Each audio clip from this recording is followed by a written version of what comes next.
హాయర్స్ welcome to our channel. ప్రస్తుతం మనతో పాటు దామ బాలాజీ గారు సీనియర్ జర్నలిస్ట్ ఉన్నారు. వారితో ఒకసారి మాట్లాడదాం. సార్ నమస్కారం సార్. నమస్తే. సార్, సంధ్య థియేటర్ ఇష్యూలో అల్లు అర్జున్ గారికి నిన్న రెగ్యులర్ బెయిల్ వచ్చింది. కానీ పోలీసులు ఆయనకు షాక్ ఇచ్చారు. కోర్టులో అంటే కండిషన్స్ పెట్టాలి అల్లు అర్జున్ గారికి అని చెప్పేసి వాళ్ళు గట్టిగా వాదించడంతో కోర్టు కూడా కండిషన్స్ పెట్టిందని చెప్పేసి వార్తలు వినిపిస్తున్నాయి. మరి రెగ్యులర్ బెయిల్ గురించి, కోర్టు పెట్టిన కండిషన్స్ గురించి మీరేం చెప్తారు? మొన్న ఆర్గ్యుమెంట్స్ జరిగాయి. దాని మీద మనం ఆల్రెడీ ఒక వీడియో చేసాము. సో ప్రధానమైన ఆర్గ్యుమెంట్స్ ప్రాసిక్యూషన్ తరపున అంటే పోలీసుల ఆర్గ్యుమెంట్స్ని ప్రాసిక్యూటర్ కోర్టులో ప్రజెంట్ చేస్తారు మామూలుగా. సో ఆ రకంగా మనం పోలీసుల అబ్జెక్షన్స్ అనొచ్చు. మామూలుగానే ఎనీ కేసులో జనరల్గా పోలీసులు అబ్జెక్ట్ చేయడం అనేది వాళ్ళ విధి. కాకపోతే ఈ అబ్జెక్షన్ అనేది రెండు రకాలుగా ఉంటుంది. ఒకటి, గట్టిగా ఈయనకి బెయిల్ రాకూడదు అనుకుంటే చాలా స్ట్రాంగ్గా వాళ్ళు అబ్జెక్ట్ చేయడం, దానికి సంబంధించిన అంటే ఇతను ఎంత ఇన్వాల్వ్ అయినాడు ఆ నేరంలో ఇవన్నీ ప్రజెంట్ చేయడం, ఇవన్నీ ట్రై చేస్తారు.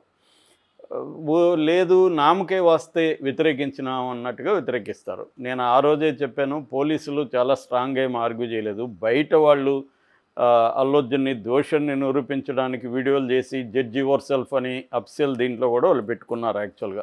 యాక్చువల్గా కోర్టులో ఉన్నప్పుడు బయట ట్రయల్స్, మీడియా ట్రయల్స్ కానీ ఇలాంటివి చేయొద్దని సుప్రీంకోర్టు గైడ్లైన్స్ చాలాసార్లు ఉన్నాయి, కానీ అది ఎవరూ పట్టించుకోవట్లేదు.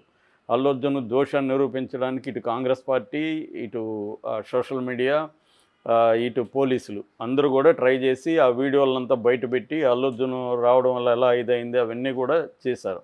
నిజానికి వాళ్ళు చేయాల్సింది కోర్టులో అల్లు అర్జున్ వల్లనే ఇది జరిగింది. అల్లు అర్జున్ రావద్దంటే కూడా వచ్చాడు. అట్లాగే అల్లు అర్జున్ చేతులు ఊపుకుంటూ రోడ్ షో కూడా చేశాడు. ఇవన్నీ నిరూపించాల్సింది ఎక్కడ? కోర్టులో. కానీ అవేమీ చేయలేవాళ్ళు. మామూలుగా జనరల్గా వ్యతిరేకించారు. మామూలుగా ఏం వ్యతిరేకిస్తారు? 3 గ్రౌండ్స్లో జనరల్గా బెయిల్ని వ్యతిరేకిస్తారు. ఒకటి, ఆ వ్యక్తి పారిపోవచ్చు, ఫ్లైట్ రిస్క్ అంటారు. 2, సాక్షుల్ని బెదిరిస్తాడు లేదా ప్రలోభపరుస్తాడు. 3, సాక్ష్యాధారాలని తారుమారు చేస్తాడు. ఈ 3 ఆస్పెక్ట్లలో జనరల్గా పబ్లిక్ ప్రాసిక్యూటర్ వ్యతిరేకిస్తారు. దీంట్లో కూడా అదే వ్యతిరేకించారు. దీంట్లో ఏంటంటే పారిపోతాడు అనలేదు, సాక్షుల్ని ఇన్ఫ్లుయెన్స్ చేసే అవకాశం ఉంది అన్న ఒక పాయింట్ మీద మాత్రం వ్యతిరేకించాలి తప్ప ఇతని ఇన్వాల్వ్మెంట్ ఎంత ఉంది, ఇతను ఎంత స్ట్రాంగ్గా ఇన్వాల్వ్ అయ్యాడు దీంట్లో, మేము రావద్దంటే కూడా వచ్చాడు, ఈ వీడియోలు ఇవన్నీ పెట్టి అక్కడ చేసినట్టుగా అయితే బయట రాలేదు. మనం కోర్టులో వెళ్ళి చూడలేదు, రిపోర్ట్ అయిన దాన్ని బట్టే మనం చెప్తున్నాను. So subject to correction.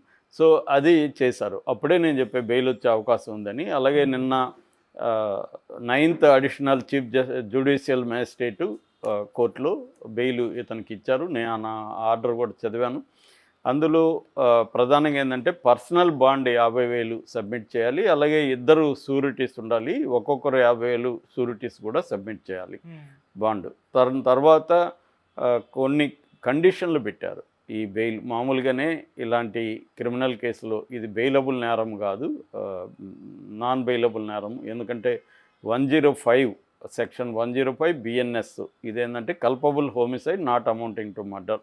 అంటే తాను చేసే చర్యల వల్ల ప్రాణాలు పోతుందని నాలెడ్జ్ ఉండి తెలిసి కూడా చేయడాన్ని కల్పబుల్ హోమిసైడ్ అంటారు. యాక్సిడెంట్లు అలాంటి కోవ కిందకే వస్తాయి, కానీ ఇంటెన్షన్ ఉండదు.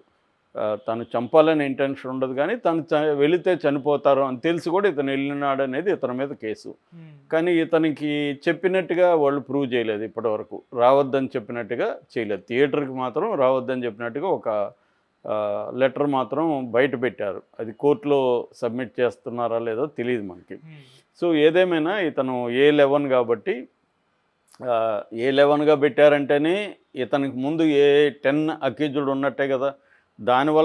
దాన్ని బట్టే మనకు అర్థమవుతుంది. కామన్ సెన్స్ ఉపయోగిస్తేనే ఎక్కువగా దీనికి కారణమైన వాళ్ళని A1గా పెడతారు, A1, A2, A3గా పెడతారు. దానికి థియేటర్ యాజమాన్యాన్ని పెట్టారు. 8 వరకు. దాని తర్వాత 9, 10 వీళ్ళ మేనేజర్లను పెట్టారు, అల్లు అర్జున్ మేనేజర్ని. 11 పెట్టారంటేనే అర్థం ఈయనకి అంత రోల్ లేదని మనకు అర్థమవుతుంది అది. సో మొత్తం 18 అక్యూజ్డ్ ఉన్నారు. 18th అక్యూజ్డ్ ఎవరు? ప్రొడ్యూసర్లకు కూడా హైకోర్టు ఒక ఊరట ఇచ్చింది. ఎందుకంటే వీళ్ళని అరెస్ట్ చేయొద్దని చెప్పింది. సో ఎందుకంటే మాకు ఇన్వాల్వ్మెంట్ లేదు దీంట్లో, మాకు సంబంధం లేదని థియేటర్ వాళ్ళు చూసుకోవాలి తప్ప మాకు సంబంధం లేదని ప్రొడ్యూసర్లు వెళ్ళారు, మమ్మల్ని అనవసరంగా ఈ కేసులో పెట్టారు. సో ఆ విధంగా అల్లు అర్జున్కి బెయిల్ ఇస్తూ కండిషన్లు ఏంటంటే ఎవ్రీ సండే అల్లు అర్జున్ 10 నుంచి మార్నింగ్ 10 గంటల నుంచి మధ్యాహ్నం 1 గంట లోపల పోలీస్ స్టేషన్కి వెళ్ళాలి. చిక్కడపల్లి పోలీస్ స్టేషన్కి ఎవ్రీ సండే వెళ్ళి అక్కడ సంతకం చేయాలి. వాళ్ళు ఏమన్నా ప్రశ్నలు అడిగితే సమాధానం ఇవ్వాలి. అది ఎంతవరకు అంటే 2 నెలల వరకు లేదా ఛార్జ్ షీట్ వేసే వరకు which ever is earlier. Charge sheet 1 మంత్లో వేసేస్తారనుకో ఆ తర్వాత పోవాల్సిన అవసరం లేదు.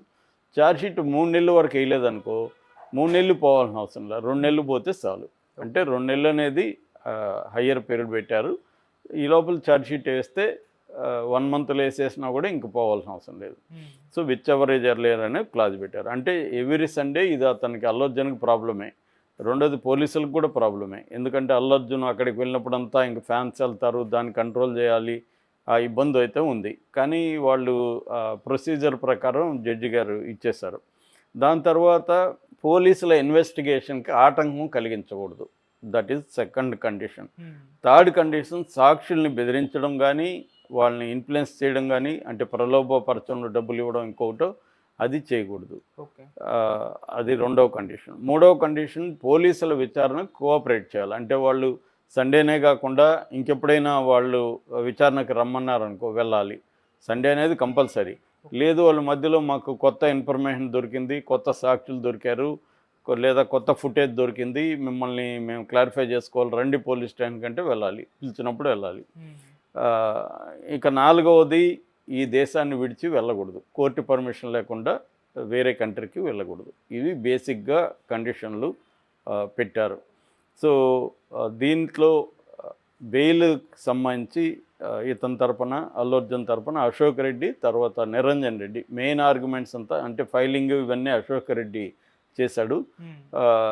మెయిన్ ఆర్గ్యుమెంట్ అంతా కూడా నిరంజన్ రెడ్డి చేశాడు. నిరంజన్ రెడ్డి ఆల్రెడీ హైకోర్టులో ఏమేమి విషయాల మీద ఆర్గ్యూ చేశాడు అదే ఆర్గ్యూ చేశాడు. అంటే అల్లు అర్జున్ని రావద్దని ఎవరు చెప్పలేదు. అల్లు అర్జున్ వెళ్తున్నట్టుగా పోలీసులకి థియేటర్ యాజమాన్యం లెటర్ పెట్టింది. రావద్దని చెప్పినట్టుగా వాళ్ళు చెప్తున్నారు కానీ దానికి సంబంధించి డాక్యుమెంటల్ ఎవిడెన్స్ ఏమి కోర్టులో ఇవ్వలేదు, హైకోర్టులో కూడా. అట్లాగే అల్లు అర్జున్ ఫస్ట్ అంటే అప్పర్ బాల్కనీలో ఉంటే ఇది లోవర్ దీంట్లో జరిగింది. సో అల్లు అర్జున్కి అసలు నాలెడ్జ్ కూడా లేదు. ఇంటికి వెళ్ళి నిద్రపోయాడు. మరుసటి రోజు మార్నింగ్ వరకు చనిపోయినట్టు కూడా ఆయనకి ఊరు చెప్పలేదు. వీళ్ళు చెప్పామని చెప్తున్నారు తప్ప చెప్పినట్టు ప్రూఫ్ ఏం లేదు అనేది అక్కడ ప్రూవ్ చేస్తారు. అంటే అల్లు అర్జున్ మామూలుగా గత 20 ఏళ్ళుగా అల్లు అర్జున్ ఇలాగా తన సినిమాల రిలీజ్కి వెళ్తున్నాడు. చాలామంది హీరోలు కూడా తమ సినిమాల రిలీజ్కి వెళ్తున్నారు. అది కామన్ దేశవ్యాప్తంగా. అలాగే సిమిలర్ కేసులో షారుఖ్ ఖాన్ జరిగినప్పుడు షారుఖ్ ఖాన్ అయితే అల్లు అర్జున్ లాగా సైలెంట్గా కూడా వెళ్ళలేదు. అక్కడికి వెళ్ళినాక ఫ్యాన్స్ కోసం టీషర్ట్లు అవి విసిరేశాడు. అవి పట్టుకోవడానికి వచ్చిన ఫ్యాన్స్ తొక్కిసలాట జరిగి చనిపోతే కూడా అతన్ని రోల్ ఏం లేదు. క్రౌడ్ కంట్రోల్ అనేది పోలీసులు చేయాలని చెప్పి సుప్రీంకోర్టు కూడా చెప్పింది. సో ఇక్కడేమో ఇతని మీద 105 అండ్ 118 రెడ్ విత్ 3.5 118 వచ్చి voluntarily causing somebody with dangerous weapon అదైతే అసలు వర్తించదు దీనికి. అట్లాగే 105 కూడా ఇతనికి వర్తించదు. ఇతను ఏంటంటే 105 కల్పబుల్ హోమిసైడ్. అంటే తను వెళితే చనిపోతారని నాలెడ్జ్ ఉంది అని. ఎందుకు ఉంటుంది నాలెడ్జ్? తను వెళితే ఎందుకు చనిపోతారు? సో ఇది ఈ సెక్షన్ కూడా వర్తించదు అనే ఆర్గ్యుమెంట్స్ చేశారు. సో ఓవరాల్గా డిఫెన్స్ అడ్వకేట్ ఆర్గ్యుమెంట్స్కి కోర్టు కన్విన్స్ అయినట్టుగా తెలుస్తుంది.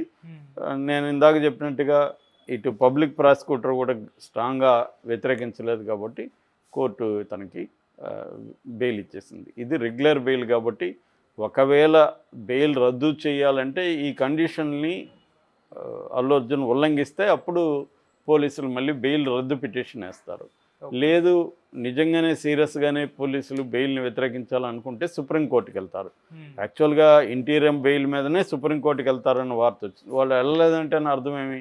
ఆల్రెడీ దిల్ రాజు వీళ్ళందరినీ తీసుకుని వెళ్ళి రేవంత్ రెడ్డితో మాట్లాడారు కాబట్టి అక్కడే ఒక రకమైన సెటిల్మెంటు